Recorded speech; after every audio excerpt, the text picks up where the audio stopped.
bekerja di 3 provinsi. Provinsi Penang, Provinsi Kedah, dan Provinsi Perak.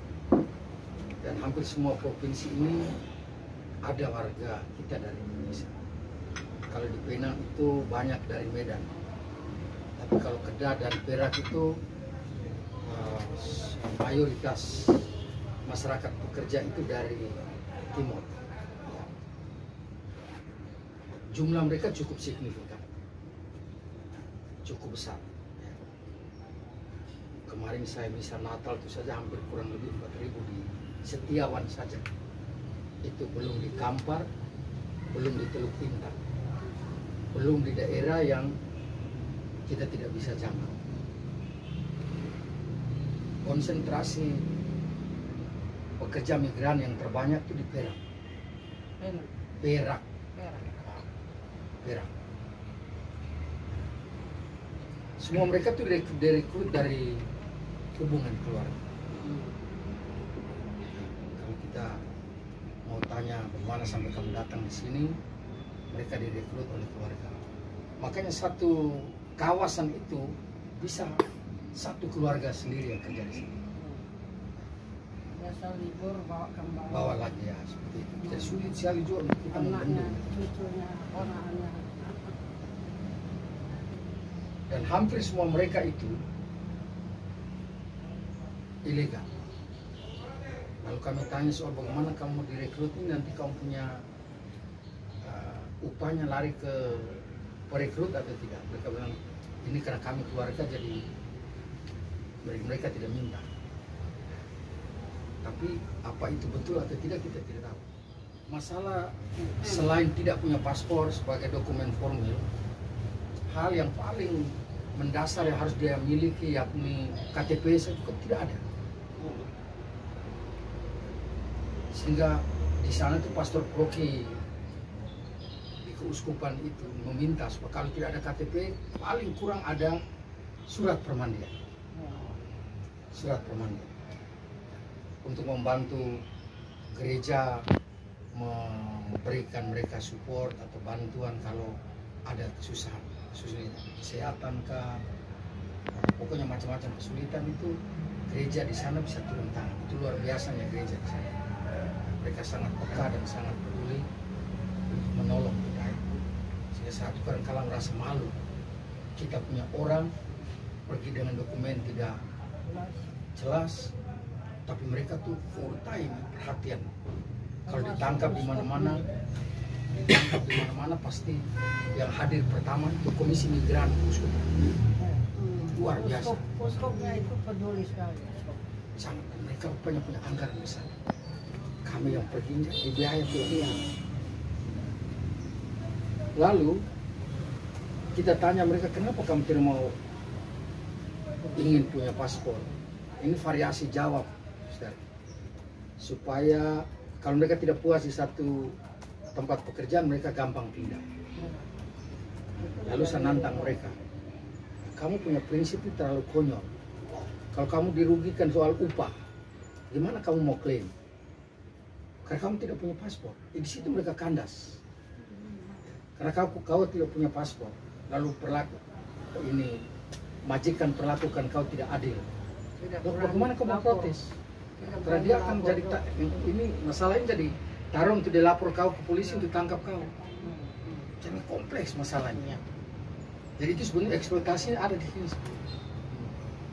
Dia boleh rasa nyaman, tapi di satu pihak dia juga dieksploitasi. Lalu banyak dari perusahaan-perusahaan ini tidak juga legal. Mereka juga ilegal nih perusahaan-perusahaan. Ya. Kan di tiap nakatan biasa tiap kabupaten. Tidak perusahaan yang milik Malaysia punya ini yang punya kelapa sawit ini ada yang ilegal. Jadi kadang-kadang mereka sulit untuk merekrut orang yang berpaspor. Karena kalau karena visa kerja kan dia harus legal dulu kan. Nah, itu kesulitan juga Suster. Salah satu persoalan. Lalu situasi yang lain itu anak-anak yang tidak sekolah. Banyak sekali anak. Kemarin satu Itu yang dilahirkan di Malaysia sana. Itu yang lahir di sana. lahir di sana. Lahir di sana. Atau ada yang dari sini bawa dan keluarganya semua, Pak. Romo. Ya. Karena suami istri dan anak direkrut, akhirnya bawa semua ke sana. Dan sampai di sana ada konsekuensinya tidak punya sekolah lagi, tidak bisa sekolah.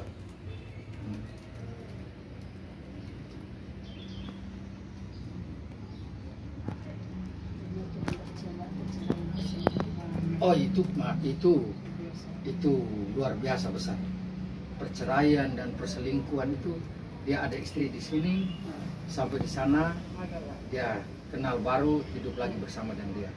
Atau di sana kita dua baku kenal, lalu tiba-tiba saya kenal baru satu lagi di camp yang lain, saya lepas Ina cari lagi di sana.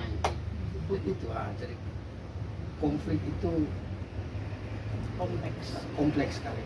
Lalu yang kedua, yang lain lagi itu masalah mentalitas, perjudian, pesta pora, minum mabuk, itu juga susah dilepaskan. Soal mentalitas, kita pergi dari sini karena kita susah, kita miskin. Nah, tapi mentalitas itu tidak berubah untuk memperbaiki kita. Ya, tetap saya seperti itu. Oh ya sekali. Kalau ada pesta semua, mereka bilang ke gereja susah, takut ditangkap. Tapi kalau pesta di sini pergi ke Soe sana, berangkat. Mental. Perjudian itu yang sulit dibendung kalau tiap-tiap orang tidak punya konsistensi diri untuk bertahan, karena Malaysia legal judi. Nah, kupon putih itu dijual di tengah kota nih, macam punya toko-toko nih, lalu susahnya di situ. Lalu karena kita juga senang bermain judi, ya toke bagi gaji, dia bagi juga nih kupon putih, jadi langsung uang itu habis langsung di situ. Cara mereka untuk memiskinkan orang. Iya, itu ngeri sekali. Jika maksudnya masyarakat betah di sana tuh karena memang perputaran uangnya cepat, peredaran uangnya cepat, lapangan pekerjaannya oke, tidak seperti kita di sini kan, susah lapangan pekerjaan, perputaran uangnya susah. Kalau di sana perputaran uangnya oke, karena lapangan pekerjaannya oke. Anak-anak kecil yang tidak sekolah, mereka akhirnya lupa, tidak butuh lagi sekolah, karena mereka sudah pilih ke biji-biji kelapa sawit. Karena ya, kelapa sawit itu hanya yang masuk ke gudang itu yang tandan itu, yang terlepas dari tandan itu dipilih baru dijual lagi, dan anak-anak kaya di situ. Bapaknya pergi jolok, lalu yang lepas-lepas dia pilih. Kalau dapat sampai 30-40 kilo kali 10 ringgit sudah 400. Jadi dia sudah pegang uang 400 ringgit. 400 ringgit itu sudah 1,5 juta. Itu satu hari kalau dia kerja kelapa sawit itu bukan kecil nih. Jadi itu juga menyebabkan mereka enggan mau sekolah. Kemarin satu awam mungkin sempat bertemu Pak Christian, satu orang Malaysia yang sudah tidur di Soferdi juga. Itu saat saya puji dia luar biasa. Dia punya hati itu betul-betul untuk migran perantau di wilayah Perak. Dia baktikan hidup seluruhnya. Kalau ada orang susah, dia akan pasang badan cari uang semua tolong. Dan dia baru-baru jalan ke sini. Ini barusan kemarin saya minta dia untuk kita sama-sama ke Malaka. Tapi dia akhirnya sudah punya jadwal kembali ke Malaysia lewat Flores.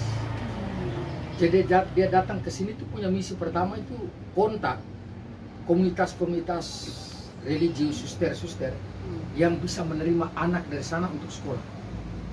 Karena banyak keluarga di sana yang tidak punya keluarga lagi di sini. Jadi dia prihatin, nanti sampai bagaimana anak ini kalau tidak sekolah. Pak Christian. Orang awam, tapi luar biasa saleh hati hidupnya. bekerja berkorban untuk orang-orang kita ini luar biasa. Niat ambil data itu, mereka enggan mau beri. Takut mungkin karena ilegal. Iya, hanya serba saya. Ya, waktu kemarin saya bilang ya saya coba berjanji untuk satu waktu berusaha ketemu Bu Gubernur juga sudah. Supaya kepala ini memberikan tekanan kepada bupati-bupati. Kita tidak boleh hanya bertemu bupati saja. Kemarin saya tidak hadir acara. Kita harus ketemu juga dengan gubernur. Baru toh. Ya, suster. Supaya dia tahu bahwa UTT ini gudang. Cari satu kegiatan lagi, kegiatan yang bisa berada di Kupang dan kita semua bisa hadir. Pada saat itu kan bisa dari pendeta, Ya. suster, dari MUI sama-sama Awal begini nih. bertemu. Kalau kemarin dia hadir itu sudah bagus sekali. Ya. Kita bisa beri informasi itu supaya dia tahu memang. Karena saya lihat nih semua pemerintah umumnya, suster ya. Setelah dia duduk tuh orientasi dia pada proyek fisik lebih banyak daripada pekerjaan-pekerjaan kemanusiaan. Itu susahnya. Ya kita mesti kemarin tuh sama nantang itu Ibu DPR itu, Ibu An. Supaya alokasi dana itu diprioritaskan karena kelihatan mereka tuh lebih orientasinya pada proyek-proyek pembangunan fisik nih, jembatan, sekolah itu tadi.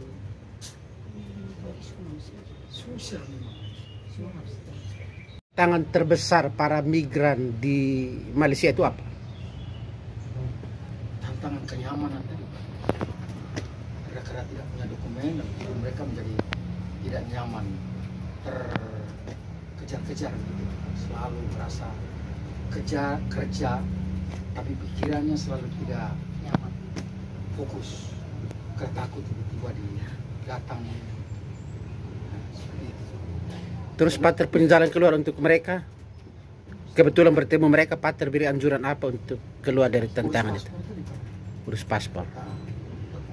Urus paspor. Kita tuh sudah beri informasi bahwa kalau urus paspor di sini tuh gampang sekali dan murah.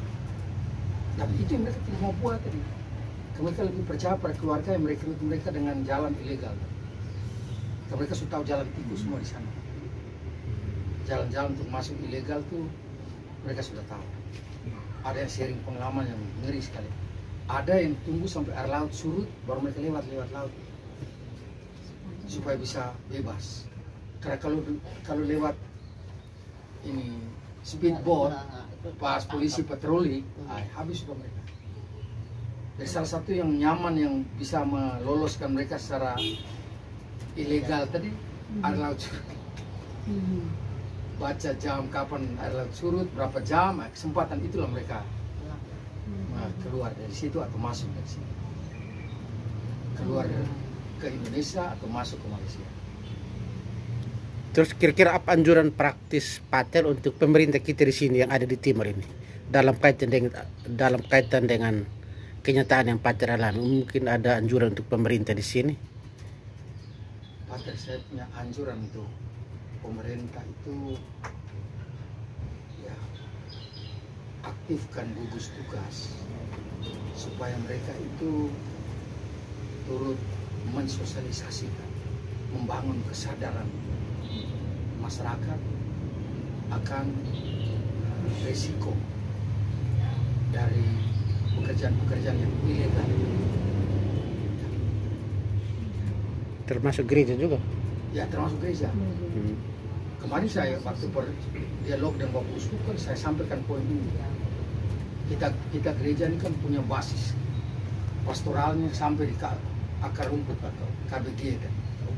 Dan itu kalau menjadi program keuskupan, semua orang pasti tahu ini dia mau kemana. Tiap-tiap kepala KBG tahu dia punya warganya kalau keluar kemana. Seperti itu juga. Dan kalau mau, saya punya anjuran kalau mau pergi kerja tidak dilarang, Pak. Yang penting melalui jalur resmi. Legal. Legal. Kan ada lembaga-lembaga resmi yang membuka peluang untuk kerja. Kenapa itu tidak